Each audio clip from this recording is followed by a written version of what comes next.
Granny Agatha, I think you forgot to give Santa my wish list. Oh, my dear Lily, Santa doesn't bring great gifts to bad kids. I tried so hard to be a good kid this year. I know, sweetie, you are one. Well, maybe Santa thought a lump of coal is all you deserve because you're Katie's child. Agatha, that's not funny.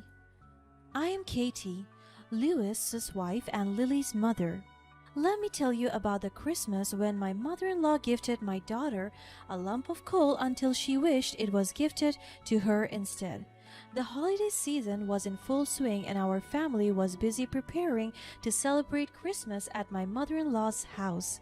As I gathered the necessary items and packed our bags, I couldn't help but feel a mix of excitement and apprehension. Lily, our adorable daughter, was jumping up and down with a huge grin on her face as she couldn't contain her enthusiasm. Mommy, I can't wait to see Granny Agatha. Do you think Santa will give me an amazing gift this year? Of course, I'm sure he will, sweetheart.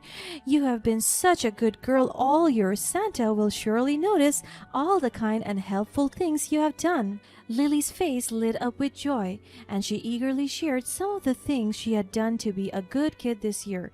I helped Mrs. Johnson carry her groceries, and I made sure to share my toys with my friends at school. I hope Santa brings me exactly what I asked for in my wish list.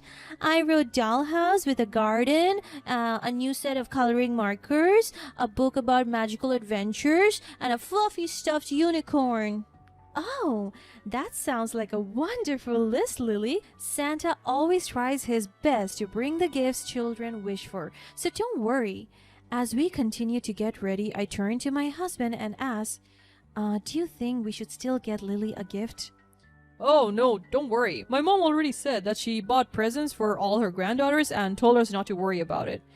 But I don't know. I feel bad celebrating Christmas empty-handed, especially for our daughter. You know how my mother can be, Katie. She adores the kids and always wants to be the star of the holiday, showering them with gifts. I'm sure she's just too excited and couldn't resist buying them something special and perhaps personal. You're probably right. We should go to your mother's house now. With that, we decided to go along with Agatha's wishes and not get Lily an additional gift. Instead, we looked forward to the joy that awaited us at Agatha's house, where the spirit of Christmas and the love of family would be the greatest gift of all, or so I thought. As we stepped through my mother-in-law's door, she greeted us with warm hugs and smiles. There were twinkling lights, festive decoration, a grand Christmas tree, and the aroma of freshly baked cookies that made my daughter shout with glee. As the night went on, we gathered around the Christmas tree. Lily and her cousins eagerly awaited the moment to open their gifts. One by one, the other grandchildren tore open their presents, revealing delightful surprises. Little Trisha gasped with joy when she unwrapped a beautiful princess costume with a tiara. Wow, a princess costume! I'm going to be the prettiest princess ever and kiss my handsome prince. Little Tommy opened his gift and couldn't stop giggling when he found a set of toy cars and a huge racetrack. Look, Mommy, cars! Vroom, vroom! I'm going to race them! As the children admired their presents, their parents gently reminded them, "Don't forget to thank Granny Agatha for these amazing gifts. She made sure Santa knew exactly what you wished for." Granny, did you really give Santa our wish list? Well, of course. Santa and I are old friends, you know. I make sure to pass along your wishes every year. They wasted no time and rushed to Granny Agatha, showering her with hugs and kisses. Hooray, Granny Agatha, you're the best! After seeing her cousins' gifts, Lily's excitement grew. With eager hands, she tore open her gift, her heart beating fast with anticipation. But to her dismay, all she found inside was a lump of coal.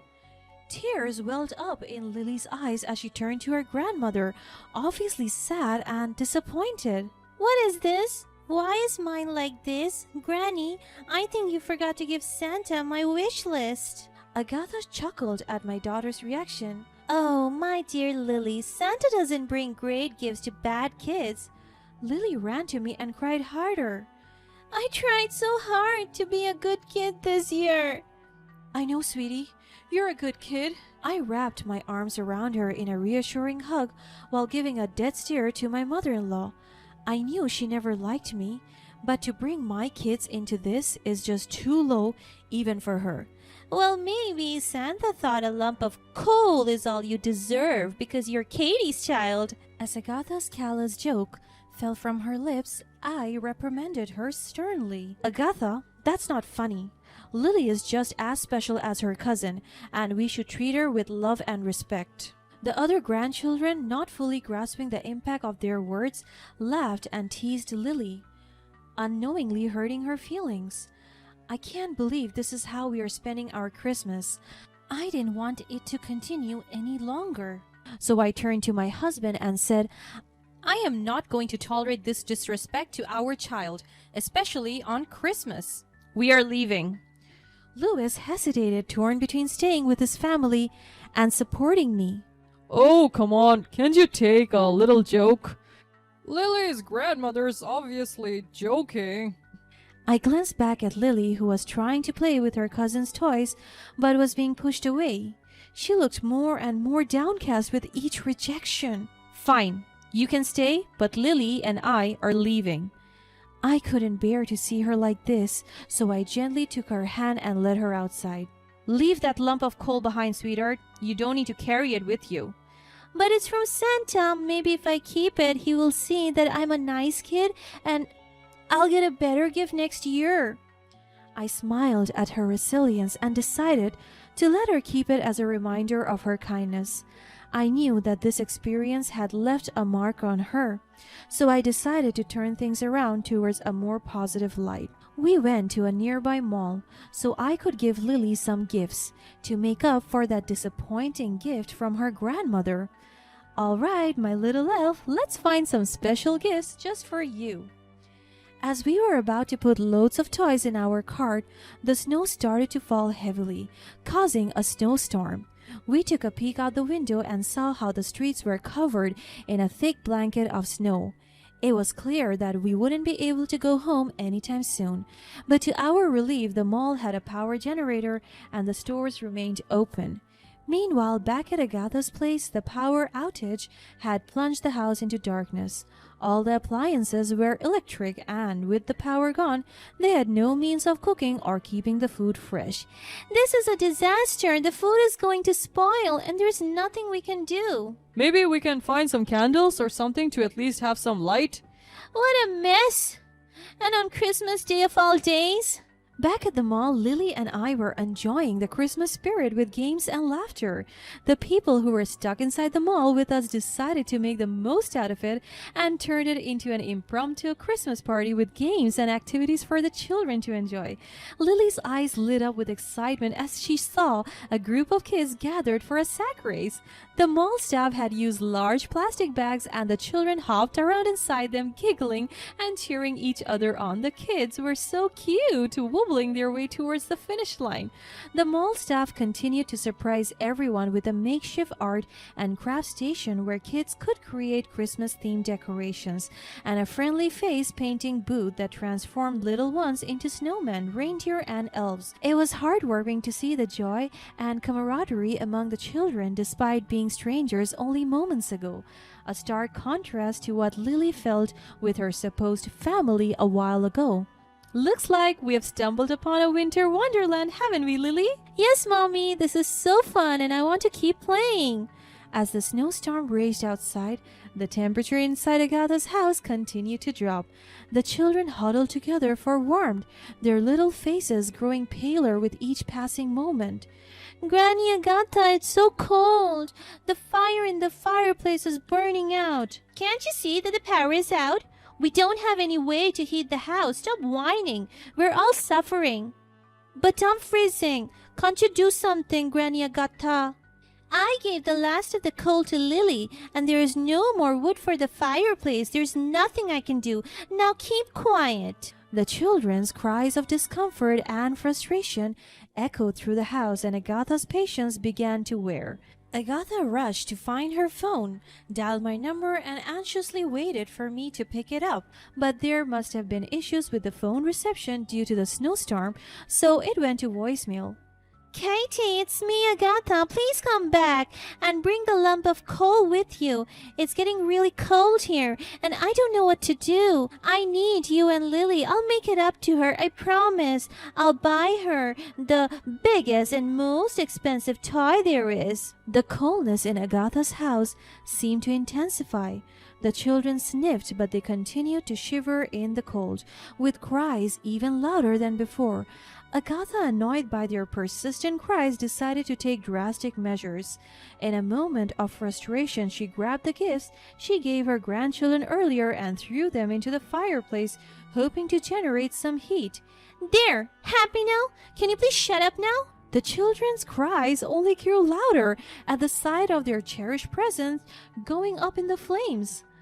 Agatha's attempts to bring warmth to the house had backfired, and she regretted her impulsive action. What have you done, Mom? You ruined our gifts. Why did you do that, Grandma? I hate you. The children continued to cry, feeling upset and disappointed by the loss of their gifts. Agatha realized that her anger had only made things worse, and she wished she could turn back time and handle the situation differently. For Lily and I, we received a pleasant surprise. The mall manager recognized the inconvenience caused by the weather and wanted to make Christmas memorable despite the circumstances. So he decided to spread some Christmas cheer by giving gift certificates to all the children stuck inside the mall. Ladies and gentlemen, we know the weather outside is frightful, but we want to make your time here delightful. As a special treat, we are giving all the children gift certificates to our toy store. Let's bring some joy to this snowy day. The mall manager handed out the gift certificates and Lily clutched hers tightly in her hands. Look, Lily, you get to buy a toy from the toy store. Really, Mommy? Can I get anything I want? Yes, sweetheart, anything you want. Lily led me to the toy store where the options seemed endless. Lily's mind was buzzing with the possibilities as she carefully considered her choices. I want something really special, something big and magical. She explored the aisles, looking at the dolls, action figures, and games, but nothing quite captured her imagination like the display in the corner of the store. Mommy, look! It's the ultimate adventure castle! It's huge! And it has knights and dragons and secret passages. Can I get that? Oh, Lily, it's amazing. Are you sure that's what you want? Yes, Mommy. This is the best Christmas ever. That smile on her face, knowing she got the gift she deserved, it's such a beautiful sight to see as a mother. Back at Agatha's house, the atmosphere had grown literally and figuratively cold. I'm so sorry, kids. I didn't mean to hurt you or ruin your Christmas. It was all a mistake. I wish I could do something to make this better. Agatha's heart sank as she saw the pain and disappointment in her grandchildren's eyes. The once warm and loving relationship she had with them had now turned icy cold. They no longer ran to her with open arms, seeking her comfort and affection. Instead, they gave her the silent treatment, avoiding any interaction with her. Uncle Lush, Granny Agatha said we would have a great Christmas, but it's awful. I hate it here. Yeah, we're freezing and hungry, and she's the reason why. I don't want to see her or even talk to her anymore. Agatha's heart broke as she witnessed the extent of the hurt she had caused. She felt like the Grinch who stole Christmas, but in her case, she had unintentionally stolen her grandchildren's joy and excitement. As the snowstorm finally subsided, I noticed the missed voicemail on my phone from Agatha. Without a second thought, I bundled up Lily and rushed over to Agatha's house. When we arrived, the house was still cold and dark. Lily took the lump of coal and handed it to me. Mommy, can we put this in the fireplace? Maybe it will help Grandma. I smiled at my daughter's kind heart and placed the lump of coal in the fireplace. As the flames flickered to life, the warmth slowly returned to the house. Agatha was embarrassed but grateful. Thank you for the coal. The tables had turned as well for the children. Agatha's other grandchildren now saw Lily's ultimate adventure castle with envy. They were now the ones pleading with Lily to let them play with it since theirs were now burnt and gone. The following Christmases, the family dynamic was vastly different. Agatha felt too humiliated and traumatized by her past actions to spend the holiday with us or her other grandchildren. Instead, she chose to spend it alone. My house now became the new favorite gathering place for the grandchildren. They all loved the warm and welcoming atmosphere in my house, the same feeling I longed for in Agatha's. And so, I hope my mother-in-law finally understands how even a lump of coal can light up the darkest hearts and warm up the coldest souls. Now, that's a Christmas miracle.